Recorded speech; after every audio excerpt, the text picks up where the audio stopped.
تو ناظرین، بلوچستان میں ہر گزرتے دن کے ساتھ حالات خراب سے خراب تر ہوتے جا رہے ہیں، اور ایسے میں آج بھی کچھ افسوسناک خبریں موصول ہوئی ہیں۔ اس موقع پر یہ سمراج کی نظام، یہ جعلی فارم 47 کی حکومت بلوچستان کے معاملات کو کنٹرول کرنے میں خاصی ناکام دکھائی دے رہی ہے۔ اس موقع پر اب سے کچھ دیر پہلے بلوچستان کے شہر چمن میں بارڈر ٹیکسی سٹینڈ پر دھماکہ ہوا، جہاں اب تک کی اطلاعات کے مطابق 5 افراد جہاں بحق ہو گئے ہیں، جبکہ کئی زخمی بتائے جا رہے ہیں۔ زخمیوں کو DHQ ہسپتال منتقل کر دیا گیا، فوری طور پر ایمرجنسی کا نفاذ کر دیا گیا۔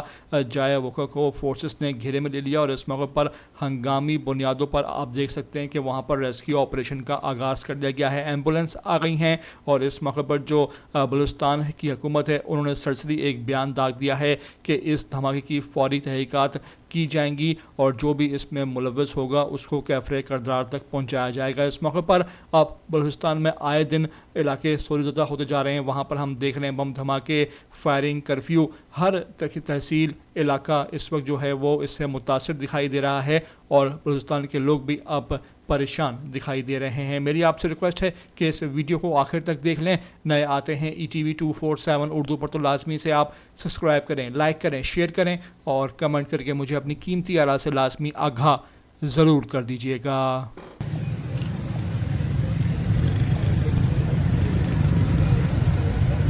دا دی دغه روان دي امبولستان روان دي دا اوس اشباو علاقه ډکې بم چاودنه وسوله ګڼ شمېر زخمیان یې دا دي راخیستي دي، سخت زخمیان دي، د امبولستان ته یې کتلی سي.